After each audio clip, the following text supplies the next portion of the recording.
Réveil matin. On est aujourd'hui jeudi, le 11 mai 2023.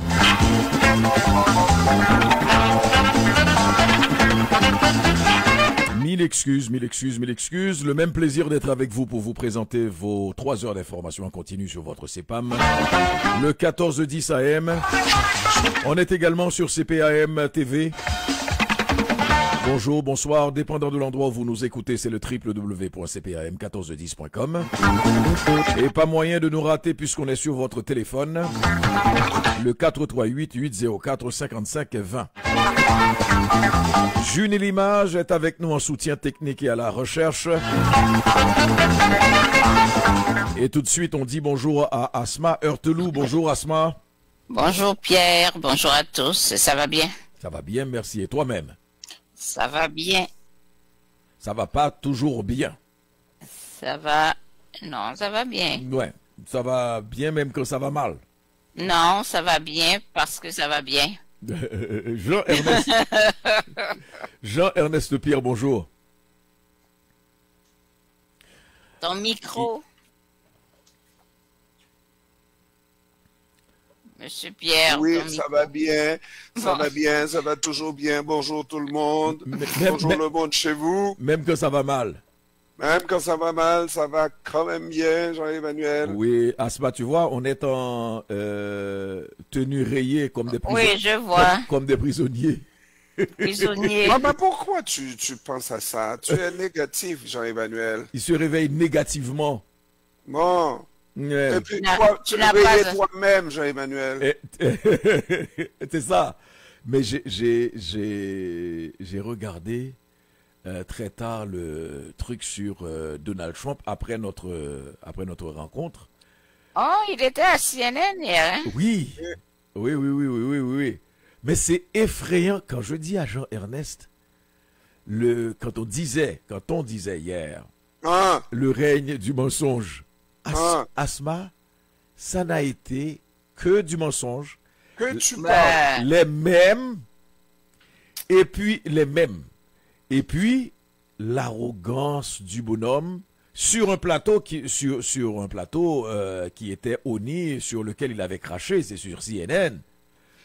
Et là, il est venu sur ce qu'on disait, c'est-à-dire faire sa louange, enfin le narcissique pervers qu'on connaît, sur le fait qu'il a réussi sa plus grande gloire, sa plus grande victoire, c'est d'avoir placé des juges sur la question de l'avortement.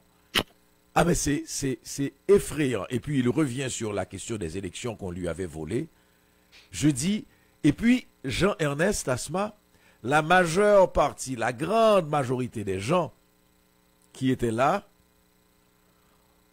continuent de croire que Donald Trump a raison, minimise cette victoire de la justice, au-delà de la dame qui le poursuivait, mais cette victoire de la justice, etc., tu te dis, voilà, il n'y a pas encore de sondage. On attend toujours les sondages, mais le truc hier, cette entrevue hier, cette participation à la plateforme hier, est symptomatique de tout ce qu'on disait sur Donald Trump, Asma. Mais moi, oh, pourquoi ça me fait ça, Pierre? Quoi? Je m'entends deux... Là... Ah non, je m'entends 2 fois. Oui, parce que ça va bien, j'ai touché à rien. Attends-moi 2 secondes, si tu permets. Oui, vas-y. Là, ça va, mais enfin... Bon. Alors, moi, ce que j'ai regretté, c'était de voir la performance de l'animatrice. Oui, oui. Parce que tout le monde pensait que Donald Trump allait en faire une bouchée. Et je voulais voir ça, si c'était vrai, parce qu'il y avait des questions qu'on pensait qui allaient être posées, puis des comment pas des règlements, non, comment on dit ça là, mais qu'elle était en mesure de mettre Donald Trump sur les rails dans le sens de ne pas qu'il dérape trop en disant et n'importe quoi, et qu'elle était aussi une personne qui pouvait dire à Donald Trump que ce qu'il dit c'est faux. Mais malheureusement, j'étais ailleurs, alors je n'ai pas pu voir cette entrevue, mais je vais essayer de prendre un petit peu de temps aujourd'hui Oui. pour la regarder. Oui, mais elle a quand même tenté de ramener Donald Trump, mais Donald Trump n'entendait même pas ce qu'elle disait. Mais c'est comme ça, il est C'est comme ça. ça. C'est-à-dire, monsieur-là. il est venu avec le discours. Madame Collins, à plusieurs reprises, lui a dit mais ce n'est pas vrai, ce n'est pas. Et surtout, ramener sa condamnation récente. Et puis, non, il répond pas. Il répond pas. C'est comme j'ai dit, avec la même arrogance, avec la même. Elle regardait même pas Madame Collins. Il était venu. Il regardait même pas Madame Collins. Il était venu à porter un message, Jean-Ernest, et c'est tout. Et toi, tu appelles ça le règne du mensonge. C'est parce que moi, j'appelle le règne du mensonge. Parce que hier, quand on a terminé cette conversation, on a dit que la fin du règne du mensonge ne signifie pas de mensonge du tout, là. Et ça, il faut le comprendre. Donald Trump va continuer à être un menteur. Il se ment à lui-même. Donald Trump est menteur. Là. Que veux-tu... Fondamentalement, oui, absolument. Mais et ce même avant d'être politicien, là. Ouais, oui, c'est ça, fondamentalement, l'individu. Il a fait tout son parcours sur le mensonge, n'est-ce pas? Ça ne changera pas l'homme. Mais maintenant, et ce que tu vois là, et je suis très heureux qu'on dise qu'on attend les sondages, ce que tu vois là, des gens qui applaudissent, il va en avoir toujours là. Même après la mort de Donald Trump, il va en avoir des gens qui vont applaudir Donald Trump, tout comme on dit que Elvis vit encore aux États-Unis, à quelque part dans le monde, n'est-ce pas? Il va en avoir des gens pour vouloir croire à leurs rêves ou n'importe quoi. Mais maintenant, si ce comportement-là gagne en popularité, continue de gagner en popularité, c'est là où on va dire que le règne du mensonge continue à triompher. Et c'est là où on va parler du règne du mensonge. Mais qu'il y ait du mensonge dans le monde, il va en avoir. Je ne suis pas fou, là, en disant ça. Non, mais pas complètement. Non, pas complètement. Tu n'es pas complètement fou. Hein. Ouais. Tu as fermé ton micro, tu vois là? C'est une preuve que... Tu as fermé ton micro, JE. Tu parles seul. Là, il l'a fermé. Oui, mais c'est tout à l'heure. Quand il a touché son bras, est-ce que c'est le micro du casque, quelque chose du genre? Quand tu as touché ton bras et que tu as fait bouger, non. Ben, change de clé, ben pas de clé, mais d'espace pour tes écouteurs. Oui, parce que ça marche toujours pas. Arrête de parler. Oui, je viens de briser. Exact, ça c'est bon. Non, c'est pendant que tu as fait le mouvement, effectivement, que le fil a bougé. Oui, alors, tu disais. Oui, alors je disais que ce n'est pas que le mensonge va disparaître complètement de la circulation et que les menteurs vont devenir des gens qui disent la vérité tout d'un coup. Donald Trump ne changera pas. Et pire encore, il va y avoir des gens à vouloir continuer à suivre Donald Trump jusqu'à la fin des fins. C'est sûr. Mais maintenant, le jour où on va dire que le mensonge continue de trôner, c'est est-ce que les Américains vont, parce que là, on va passer pour une élection du groupe de Donald Trump qui est les républicains, n'est-ce pas, aux Américains en général, donc incluant républicains, démocrates et les autres à l'ouest, est-ce que majoritairement, ils vont donner une élection à Donald Trump, un menteur comme ça? Maintenant, il n'y a plus de surprise là. Mais tout a été jugé, ou presque tout a été jugé, n'est-ce pas? Donald Trump, c'est un violeur, et Donald Trump, c'est un homme qui ne respecte pas, comment on dit ça, le sexe des femmes. Il dit que je peux les attraper si on a vedette, n'est-ce pas? Elle nous laisse faire, on peut les prendre n'importe où, etc. Et puis, bon, finalement, il dit que ce n'est pas un viol. c'est pas un viol, c'est pas une agression sexuelle, c'est une chasse aux sorcières, etc. Et s'il y a des gens pour marcher dans cette affaire, derrière un homme non respectueux des règles, je dirais, élémentaires de respect, quand même, ça sera le sort du peuple américain. Et à ce moment-là, je te regarderai dans les yeux, Jean-Emmanuel, et je dirai, bien fait pour les Américains, les paix pour les dirigeants qu'ils méritent. De toute façon, ils ont déjà eu Donald Trump une fois. Tu sais, faut pas... Mais si une fois, ça suffit, c'est le peuple qui dira. Mais si le peuple veut avoir une deuxième fois, oui, une troisième fois... Mais on va pas avoir... à ce moment-là, la discussion est close. Parce que c'est ce que je te dis depuis toujours, quand je dis que le Trumpisme va continuer et que tu as la possibilité d'avoir encore Donald Trump. On est quand même à 1 an et demi des élections.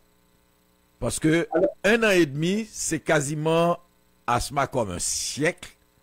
Il y a tellement, c'est ça. Il y a tellement de choses qui peuvent se produire en 1 an et demi. Et effectivement, autant je dis qu'on va voir, qu'on pourrait revoir Donald Trump, en même temps, on peut voir aussi la déliquescence de l'individu, parce que en quelques mois, il a quasiment eu 2 condamnations, c'est-à-dire une mise en accusation, quand je parle de condamnation, une mise en accusation et puis une condamnation par un jury, c'est-à-dire qu'il ne peut plus dire que c'est l'obsession d'un procureur contre lui. Tu sais, un procureur démocrate contre lui. C'est toujours l'obsession de Biden. Oui, des démocrates. Oh, ben il a nommé Biden. Oui, il a nommé Biden hier. Ouais. Alors, J.E. Je vais tester mon casque. Oui, c'est bien, ça va très bien. Ah ben voilà. Qu'est-ce que tu as fait que tu n'avais pas fait? Ben non. La magie de la chose. Bon, alors peut-être que on devrait, essayer de parler aux gens des démarches qu'on est en train de faire pour voir comment, s'il ne sera pas trop tard, n'est-ce pas, comment avoir une participation dans ce qui se passe en Haïti, dans des réunions entre nous privés, n'est-ce pas. On essaye d'avoir des gens qui vivent en Haïti. La semaine prochaine, on va avoir encore des gens qui vivent en Haïti pour nous dire ce qu'ils comprennent de ce mouvement, parce que nous, avec l'éloignement ou la distance, peut-être qu'on voit et qu'on comprend mal ce qui se passe en Haïti. On veut toujours tâter le terrain, aller sur place. Hier soir, on a eu un intervenant qui nous a expliqué à peu près. Je pense qu'on comprend très bien ce qui se passe. C'est ce qu'on nous explique. Et on croit que nous pouvons, nous de la diaspora, avoir une intervention, même à distance, sur ce qui se passe en Haïti. Et on regarde, parce que je crois qu'on pourrait le dire sans risque de nous tromper, que le blackout, le manque d'électricité, ça cause des problèmes à Port-au-Prince, ça permet à ces chenapans, à ces bandits, et même à ces loups-garous, d'avoir le haut du pavé. Et si on peut avoir une intervention dans ce sens-là pour éclairer certains coins et recoins de Port-au-Prince. Des quartiers, pas des bisons. Des quartiers, n'est-ce pas? Oui. Ça pourrait donner du fil à retordre à ces bandits. Ça pourrait être une intervention, comment dirais-je, sensée, n'est-ce pas? Une arme. Et même aller au-delà de cette étape. Une arme de première nécessité. Oui. Alors, on va continuer à creuser dans ce sens-là et on peut faire autre chose, parce qu'on dit qu'on peut essayer de marcher et de mâcher la gomme, 2 choses à la fois et qui ne sont pas contradictoires. Oui, mais on n'ira pas dans l'envoi de machettes. Non. Et ça, ça va réconcilier un peu tout le monde entre nous. C'est comme ça que j'ai dit hier soir, même si on ne s'entend pas à 100%, mais il y a certainement un petit point sur lequel on peut s'entendre. C'est prêt? Oui, il faut que les gens comprennent. Ouais. On Il y a du plaisir quand on fait ce travail le matin. Il y a ceux qui croient à la machette, comme Asma. Il y a ceux qui croient... ceux qui croient aux manches longues, comme Jean-Ernest. Il y a ceux qui croient au festival, comme moi. Donc, Emmanuel, vraiment là, je vais me coucher. Parce que ma présence te fatigue. Sérieusement, là. Ah oui, ben là. Oui. Non, mais et c'est vrai que on est passé, et c'est pas fini. C'est pas fini tant que c'est pas fini, à toutes les gammes d'émotions. Tu sais? Et c'est un groupe qui avance, comme tu dis, de plus en plus dans une perspective commune, tu sais, malgré les différences de sensibilité, etc., etc. Et la réunion d'hier soir a été très révélatrice de ça. Et les gens doivent comprendre, c'est exactement ce qu'on avait dit, que la manifestation organisée était une étape visible, mais qu'il était temps de construire quelque chose. Et 20 fois sur le métier, on va remettre encore l'ouvrage parce que toute la démarche que nous avons eue de tout temps, après le tremblement de terre, après Jeanne, après ci, après ça, après patati et patata, c'est d'essayer d'aller dans une construction commune de la perspective d'Haïti, mais c'est aussi l'occasion d'éviter de reproduire ce qui se passe en Haïti, que notre communauté, qu'entre nous, on puisse d'abord se parler. C'est aussi ce sur quoi on a beaucoup insisté hier soir. Oui. Jep. Oui, Asma allait dire quelque chose. Non, ce que j'allais dire, c'est que quand on a des rencontres comme ça, là, avec plusieurs personnes, où chacun a son idée, chacun a sa sensibilité et tout, bon, il peut arriver que certains montent très haut parce que il veut défendre son point et tout, mais la magie de ça là, et en tout cas, peut-être que moi je me trompe, c'est ce que j'ai vécu hier soir. La magie de tout ça, c'est qu'à un moment donné, tout le monde réussit à se calmer pour se parler pour la cause qui nous a réunis. Hein? Même quand en fermant le Zoom, ben on revient à ses premières idées, puis à soi-même et tout. Mais dans le groupe, c'est la cohésion pour la cause d'Haïti. Moi, j'ai vraiment aimé ça hier. On peut ne pas être d'accord avec XY, Jean-Ernest l'a dit, mais quand on ramène ce qui est censé nous unir. Oui, et ben tout le monde se retrouve. Tout le monde se retrouve et puis parce que moi je me dis toujours, si tu es dans un groupe et puis à l'intérieur de ce groupe-là, il n'y a rien qui te ressemble, ben regarde là, prends la porte. C'est ça. Prends la porte, mais on va quand même essayer de voir dans quelle mesure on peut. Parce que moi je crois que à moins d'exceptions, à moins de grandes exceptions, parce que j'anticipe la réaction de Jean-Ernest, même si c'est pas au micro, mais après, là, je pense qu'on peut écouter tout le monde. Est-ce que ça veut dire qu'on peut travailler avec tout le monde? Mais on peut écouter tout le monde, commencer par écouter tout le monde, de bonne foi, essayer de comprendre la position de la personne.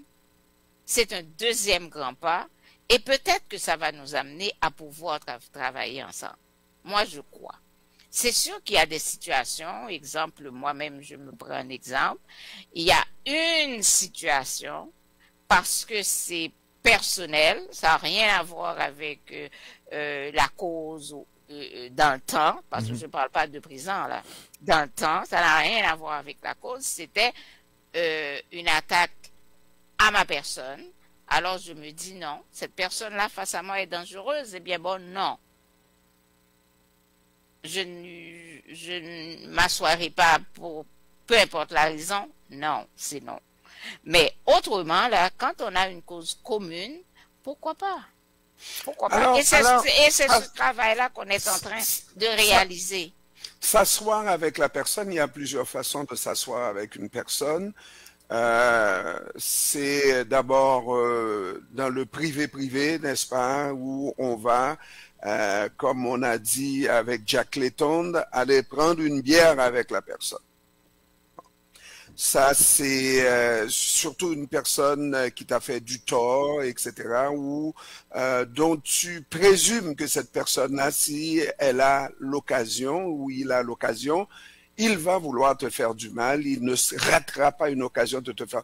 Oui, c'est bien normal de te protéger et de faire attention, et tu n'iras pas en privé prendre une bière avec cette personne-là, ok? Mais il y a, oui, dans le cadre d'un groupe largement large ou encore plus large, n'est-ce pas, où il y a plusieurs personnes et plusieurs. Pourquoi je commencerais par dire, si cette personne-là est là, dans ce groupe-là, je ne serai pas là. Ça, c'est une réflexion que j'ai déjà entendue. Donc, il faudrait vraiment faire le nettoyage autour de ce groupe-là et s'assurer que tout le monde pense de la même manière que moi, tout le monde il est beau, tout le monde il est fin, et puis moi je viens, je peux être là. C'est tellement prétentieux que je ne voudrais pas être dans cela. On peut prendre ces précautions, mais bon Dieu, là, on va... Oui, rencontrer des gens qu'on n'aime pas, on va rencontrer des gens avec lesquels on a des différends, on a eu des différends, n'est-ce pas? Mais lorsqu'il s'agit d'Haïti, lorsqu'il s'agit d'un bien collectif, lorsqu'il s'agit de notre mère à nous tous, parce que dans la famille, j'ai déjà dit à Asma qu'il y a toujours une pomme, en bon québécois, on dit pourrite, mais nous allons dire une pomme pourrie. Ça existe, oui. Est-ce que ça veut dire que c'est pas mon frère, c'est pas ma soeur, la pomme pourrie? Mais c'est ma soeur, c'est mon frère. Est-ce que je ne devrais jamais lui dire bonjour? Je ne devrais jamais le rencontrer au hasard d'une réunion, etc. Mais ça n'a pas rapport. Parce que tout le monde, moi, je ne peux pas garantir que tout le monde est comme moi, autour de moi, tout le monde est bien. Mais non, c'est pas ça qu'on demande, là, Dieu, là. Tu extrapoles un peu. Mais les gens que tu rencontres, Asma, tu ne peux pas garantir que c'est des gens bien. Il y a des gens qui se présentent comme étant bien et qui sont les pires chenapans au monde. Oui, mais tu rencontres ces gens-là de bonne foi jusqu'au moment où ces gens-là vont se mettre au grand jour. Puis encore là, c'est pas ça qui va m'empêcher d'écouter quelqu'un ou de m'asseoir autour d'une table avec quelqu'un. Mais moi, je te dis quelqu'un qui te vise personnellement, jusqu'à ta personne. D'ailleurs, puis moi, je parle pour moi, puis ce n'est pas peut-être pas un exemple à suivre, parce que nous sommes tous différents. Mais déjà là, cette personne, si c'est un grand groupe, exemple, une grande assemblée et tout, là, la personne est là, ben puis bon, ok, c'est correct, là. Mais un groupe où est-ce qu'on est assez restreint et que cette personne-là fait partie de ce groupe-là, mentalement, je ne serai pas disposée à participer comme j'aurais dû. Alors, c'est juste ça, je vais être là juste pour être là. Non, mais plus que ça, là, tu vas être là plus que ça, parce que la cause n'est pas une cause de Asma Heurteloup. C'est pas comme si on fait un combi pour aller rénover la maison de Asma Heurteloup et que la bénéficiaire, ça va être Asma Heurteloup. Il s'agit de faire un combit pour aller au chevet de la maman qui est en difficulté. Et puis, il se trouve que ce monsieur-là, cette madame-là, c'est le frère de Asma Heurteloup. On est un petit groupe. Oui, je l'aime pas là, mais je vais être là. Malgré tout, parce qu'il s'agit d'un objectif qui va au-delà de la personne de Jean-Ernest, au-delà de la personne de Pierre-Emmanuel. Et ça, c'est l'abnégation à faire. Et l'honnêteté dans tout ça, parce que je te rejoins sur le fait d'essayer de détacher le jeu propre, le jeu personnel par rapport au nous, au collectif. Je suis d'accord avec toi. À ce moment-là, la personne a toujours le libre arbitre de dire je ne peux pas être là. Je ne suis pas encore prêt pour ça. Tu comprends? Voilà. Oui, non. C'est-à-dire. Hier soir, j'ai donné l'exemple, Jean-Emmanuel. Dans certains cas, là, on ne sait jamais. Et puis pour ceux qui croient, peut-être que parce que tous les problèmes sont dans la nature, mais toutes les solutions sont aussi dans la nature. Jean-Emmanuel, qui est mon pire ennemi, a la moitié d'une solution pour le problème urgent qu'on sait là, pour le pays. Moi, j'ai l'autre moitié, mais c'est mon pire ennemi. Pour le pays d'Haïti, est-ce que je m'assoirai avec Jean-Emmanuel qui apporte sa moitié de solution et moi ma moitié de solution pour faire une solution complète pour le pays d'Haïti? Je pense que là, on parle d'une abnégation et puis on fait abstraction de ces sentiments personnels. On met tout ça de côté, mais pour le bien-être du pays. Après, on reprendra nos chicanes. Mais au moment où il faut régler le problème du pays, on va le régler. Non, mais et c'est là, tu as besoin de voix indépendantes, et c'est là la nécessité de garder notre indépendance par rapport aux groupes, qu'on ne nous identifie pas à des groupes. C'est là le point le plus important, parce que ces groupes-là ne se feront jamais confiance. Il faut donc des espaces, des carrefours d'espoir. Et je crois que c'est un peu ce qu'on est en train de créer. Un carrefour d'espoir où on peut se parler, où on peut échanger sans pour autant adopter ou être identifié à la couleur de l'autre. Quand il y a une crise avec des protagonistes, la seule façon de résoudre la crise, c'est de mettre des protagonistes ensemble. Alors, Jean-Emmanuel, parlons peu, mais parlons bien et allons dans les détails. Je vais prendre l'exemple, il doit y avoir une multitude de groupes qui veulent intervenir dans le dossier d'Haïti, mais chaque groupe a sa façon, avec sa philosophie, avec ses projets, pas vrai? Prenons les choses simplement. Moi, je connais un groupe de pasteurs, notre ami pasteur, là, dans Rivière-des-Prairies, n'est-ce pas? Caillot. Pasteur Caillot. Pasteur Caillot, en apparence, prône une intervention en Haïti. OK? Moi, j'ai commencé par dire que je voudrais avoir une intervention contrôlée avec les Haïtiens, etc. Donc, la même position que le pasteur. Mes amis de mon groupe ont fini par identifier le mauvais côté de la chose, et là, je ne veux plus d'intervention. OK? Ils m'ont changé. Mais est-ce que je ne veux pas parler avec Pasteur Caillot? Oui, je vais parler avec Pasteur Caillot pour amener Pasteur Caillot à comprendre que les étrangers sont en train de nous passer dans Tintin. Bon, excusez, dans la farine. Oui, Tintin, parce que Tintin sans le rond, c'est pas français. Ils sont en train de nous passer dans la farine, mon Pasteur Caillot. Est-ce qu'on peut passer ses rances. Passer ses rances, farine, ses rances, n'est-ce pas? Alors, est-ce qu'on peut faire autre chose, continuer à travailler pour trouver quelque chose? Je connais le groupe qui s'appelle, comment ça s'appelle, de formation, de groupe de mon ami Ismaël. Hein? Assemblée populaire. Assemblée populaire.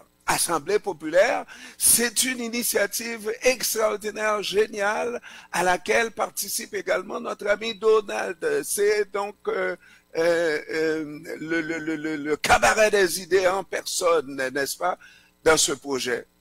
Oui, c'est vrai, on ne change pas un peuple. Changer un peuple, c'est peut-être une expression boiteuse, mais on va le dire comme ça, n'est-ce pas? Parce que le peuple, on a tellement parlé de ce nouvel haïtien qu'on attend encore. Si ce peuple n'a pas les bonnes informations, n'est-ce pas? Si ce peuple est analphabète à, on va dire, 40%, 50%, il faut faire vraiment ce travail-là, mais c'est un travail de longue haleine, n'est-ce pas? Et ça n'arrivera pas du jour au lendemain changer la façon de faire de ce peuple. Oui, je vais m'asseoir et travailler avec ces gens-là. Je vais même essayer de mettre Pasteur Caillot, Ismaël, tout ce beau monde, etc., et mettre de côté ce qui nous divise et essayer de prendre ce qui nous rassemble pour faire un faisceau en direction d'Haïti et changer les choses à changer et régler ce petit problème de banditisme en Haïti en apportant l'aide qu'on peut apporter. Ces trois groupes peuvent apporter quelque chose dans ce qui est en train de se construire en Haïti. Mais si, au départ, on dit, bon, Pasteur Caillot, c'est intervention pour Haïti, bon, je ne m'assois pas avec Pasteur Caillot, l'autre, c'est l'éducation populaire, je ne m'assois pas avec, alors c'est moi le bon, et est-ce que je vais pouvoir faire tout seul ce que, à 3, à 4, à 20, on pourrait vraiment prendre à bras le corps et résoudre comme problème, n'est-ce pas? Mhm. Il faut comprendre ça. Ouais. Bon. Et comme je dis qu'il y a toujours des positions tranchées, comme on disait tout à l'heure, qu'il y a toujours des positions tranchées, des passes qui semblent difficiles à traverser, mais il y a toujours cette possibilité de se dire, si je fais taire ça, pour y aller d'une autre façon de faire, pour y aller d'une autre approche, pour piler un peu sur l'ego, sur les blessures aussi. Jean-Emmanuel, parce que c'est toujours difficile, c'est toujours... oui. Je pense que on doit se servir des exemples passés, des exemples à travers le monde. Et on voit des frères ennemis. Quand on parle d'Israéliens et de Palestiniens, là, c'est de véritables frères ennemis. Hein? Mm-hmm. Ils sont issus d'un même peuple et puis divisés comme ça se peut pas aujourd'hui. Abraham doit être en train de se retourner dans sa tombe. Hein? Alors, oui, c'est vrai, mais il y a déjà eu des exemples où les deux chefs de l'époque ont été réunis dans une... Yasser Arafat et Yitzhak Rabin. Ils se sont donné la main. Et parallèlement, à l'occasion d'un coup d'État... Mais n'oublions pas que tous les exemples dans l'histoire demandent aussi, pour ces moments importants, le mea culpa nécessaire. Tu as des moments tu as des moments plus historiques, plus importants, c'est-à-dire où Jean-Emmanuel, ou par exemple pour avancer. Un mea culpa. Non, là tu as pris l'exemple d'Yitzhak Rabin, la preuve, le fait qu'il n'y ait pas eu de mea culpa, tu es revenu à la case zéro. Exactement, c'est ce que j'allais dire. Mais par exemple, dans le cas de grands d'homicides ou de grandes phases où il y a eu des blessures énormes, etc., pour que ça arrête, il faut que le bourreau finisse par reconnaître que j'étais bourreau. Parce que la victime a besoin aussi d'être reconnue dans son statut de victime pour pouvoir finalement regarder le bourreau dans les yeux et dire, ok, on peut avancer, parce que seule la victime peut donner le pardon. on peut dire tout ce qu'on veut, seule la personne qui a été victime d'un acte peut décider de passer le crayon. Et alors, pourquoi Jean-Bertrand Aristide s'est considéré, lui, comme la victime, alors que c'est le peuple haïtien qui a été victime d'un coup d'État? Lui, il était le président. Je comprends pas. Il était le président. Ah, mais alors. Non, mais je te donne des exemples. Hein. Tu m'arrêtes.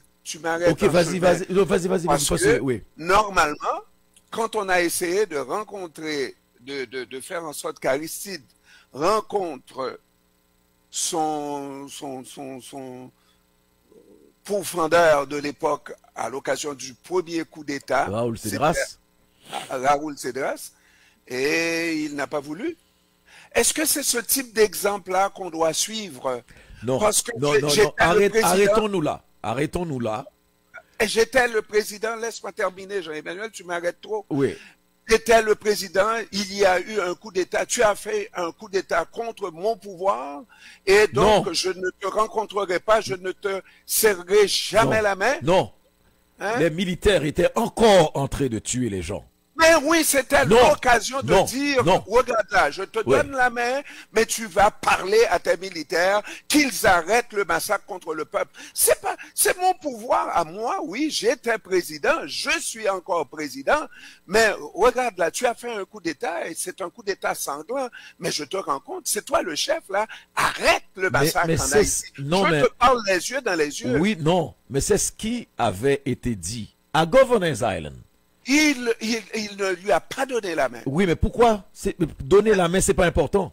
C'est pas le plus important, Jean-Emmanuel. Ça montre une sincérité. Te donner la main, c'est pas le plus important. Alors là, on a te donner la main.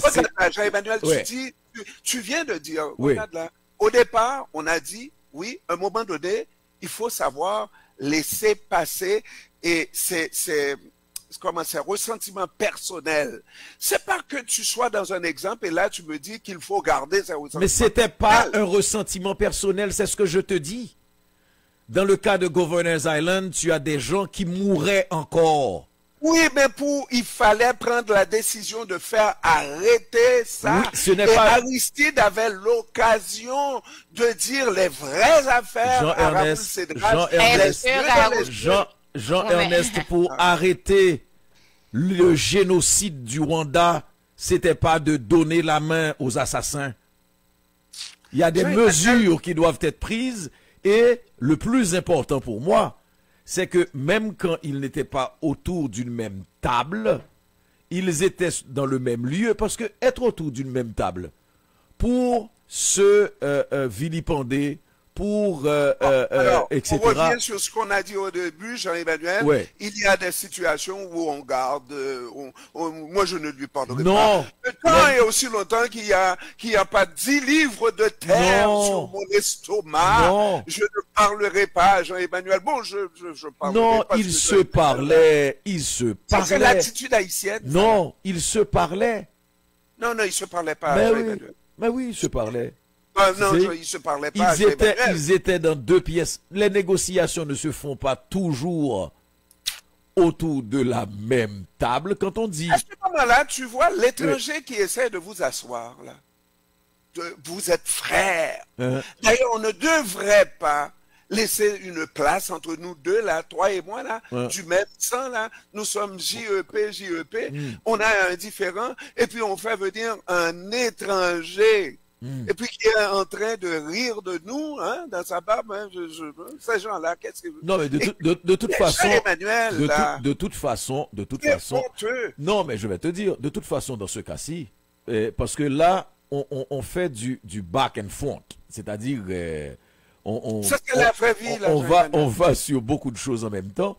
Et dans le cas de Governor's Island, n'oublions pas cette déclaration célèbre de, comment il s'appelait? C'est Lawrence Pezzullo qu'il s'appelait?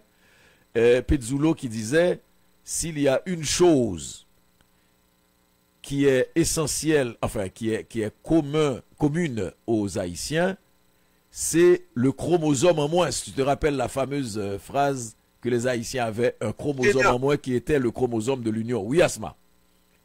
C'est gênant. Et ça, il faut l'avouer. Il faut le dire, Jean-Emmanuel. Mon seul problème, c'est que quand le blanc, il faut faire attention à notre auditoire, aux sensibilités. On va y aller avec le bleu. C'est ça, aux sensibilités de notre auditoire aussi. Quand l'étranger se permet, comme par exemple sur la question de l'intervention, se permet, Asma, d'exiger qu'on s'entend sur tout. Il y a tellement de chromosomes en moins chez les autres pays, ces pays donneurs de leçons, mais c'est notre chromosome à nous qu'ils vont toujours mettre en valeur. Oui, notre chromosome en moins, là, qui est ce chromosome de l'union, Jean-Emmanuel. Le rêve commun. Il fait tellement mal. Il fait tellement mal et ça paraît. Tu as un Port-au-Prince de MERDE, là, aujourd'hui, n'est-ce pas? Et ça, c'est le chromosome en moins qui fait ça. Même leur chromosome en moins ne paraît pas tant que ça, parce que leur pays fonctionne. Ouais. Hein? Ils ont l'air de fonctionner et ça marche. Chez nous, ça ne marche pas du tout. Quand Jean-Ernest évite de dire le mot en M, c'est pour éviter les chasses aux oreilles de Leila. Alors, Asma, parce que je sais qu'elle n'est jamais trop loin. Elle est loin ce matin. Ah, ok, tu vas entendre grand-maman. Non, elle est loin ce matin. Alors, raconte-nous. Non, moi, je vous écoute religieusement et puis parce que Jean-Ernest a parlé de Jean-Bertrand Aristide. Moi, peut-être que Jean-Bertrand Aristide, la manière qu'il l'a fait, qu'il n'a pas voulu rencontrer Cédras, c'était pour sa personne. Mais moi, quand dans cette circonstance-là, je me ramène à l'élection de Jean-Bertrand Aristide, à l'allure de la population lors de cette élection-là. Quand je regardais Jean-Bertrand Aristide poser un geste, c'est pas Jean-Bertrand Aristide que je voyais. Cédras a fait mal, pas à Jean-Bertrand Aristide, il a fait mal au pays. Coup d'État qui a valu un embargo, coup d'État qui a tout brûlé, qui a brûlé tout l'espoir de ce peuple-là avec cette élection. Moi, quand Jean-Bertrand Aristide, c'est comme ça que je l'avais interprété. Non, tu as fait mal à mon peuple, tu as fait mal à mon pays, non. Et comme disait Pierre-Emmanuel, reconnais, et peut-être qu'on pourra faire un petit bout encore ensemble. Mais tu peux pas ne rien reconnaître de ce que tu as fait de pas correct, et tu espères que moi, qui portais le rêve de ce pays-là, je vais, parce que le blanc te dit de t'asseoir avec moi, puis moi, je vais m'asseoir avec toi. Hello, non. Oh, bon. Ouais. Bon, mais la seule chose, parce qu'on je vais vous renvoyer. Ah oui, déjà là, c'est la seule chose, c'est ça, c'est la seule chose qu'il faut pas oublier, qu'il y a toujours de la bonne foi dans certains cas, que, par exemple, si on prend quelque chose de plus actuel, remarquez à quel point Ariel Henry est en train de rouler des gens dans la farine, en les invitant à s'asseoir. Il est même allé chez l'autre, chez Madame Como Denis, par exemple, chez Magali, pour l'amener, parce que quand tu viens pas te rouler dans la farine, il va te chercher pour te rouler dans la farine. Mais est-ce que ça devrait fermer toutes les portes? Non. Mais est-ce qu'on devrait être plus sérieux aussi dans la démarche? Oui. Faut pas s'asseoir pour s'asseoir. Faut pas s'asseoir pour s'asseoir. La première chose qui est regrettable, Jean-Emmanuel, rapidement, on ne devrait jamais, quand on est frère et sœur, permettre que ce soit un étranger qui essaye de nous réunir dans une division. L'adversité, là, il y en a dans toutes les familles, dans tous les pays, dans toutes les langues, il y a des difficultés. Oui, mais tu vas voir, les gens vont essayer de s'asseoir entre eux pour trouver une solution. Quand il y a une crise, il y a toujours un intermédiaire. Toujours. Dans les familles. Dans les familles. dans les Emmanuel, familles. je ne te parle Dans pas les familles. de l'Ukraine et de la Russie. Non, je te mais parle dans les parle familles nucléaires. Dans ta dans- famille à toi, quand il y a une crise, il faut un Ben, intermédiaire. il faut qu'il y ait un sage Absolument. dans la famille, un sage à l'intérieur même de la C'est famille. ça, on va chercher Mais un tu- grand-oncle. Au revoir. Oui, un grand-oncle, un Ouais. mon-oncle Edner, là, qui va, et c'est un sage qui va réunir, mais jamais quelqu'un, parce qu'il y a de ces secrets de famille. Et qu'est-ce là, que j'ai commencé qu'on par... ne- Et qu'est-ce que Hein? Non, il n'y a plus de Qu'on secret. ne- Il n'y a plus de qu'on secret. garde. Non, mais il n'y a plus de secret. Et mais qu'est-ce que je vais... Il y a Comment ça, plus... il y a plus de secret? Parce qu'il n'y a plus de secret dans la situation haïtienne, puisque l'étranger Non, non, est... mais- L'étranger est partie prenante. Tu sais, le problème, c'est qu'il faudrait, dans la crise haïtienne, un intermédiaire entre les Haïtiens et les étrangers. Et c'est les Quand- étrangers l'intermédiaire. Tu comprends, Asma? C'est ça, Mais quand- c'est ça le problème de ce pays. Oui, mais Allez, trouvons des bye bye. solutions à ce problème, au problème de ce pays. Jean-Ernest, disparaître yourself. OK? Merci. C'est Zoom qui va disparaître. Sinon, c'est Zoom. Absolument, Jean-Ernest Pierre qui est avec nous. Un lever de rideau de la mise en perspective de l'actualité. On est jeudi, il est là, à la barre de billets de retour. Ça, Enfin. ça suffit. il était là hier. Mais je- Et pour passer l'actualité au crible fin avec experts spécialistes, dirigeants, entrepreneurs, décideurs, leaders et... Eh, une belle équipe.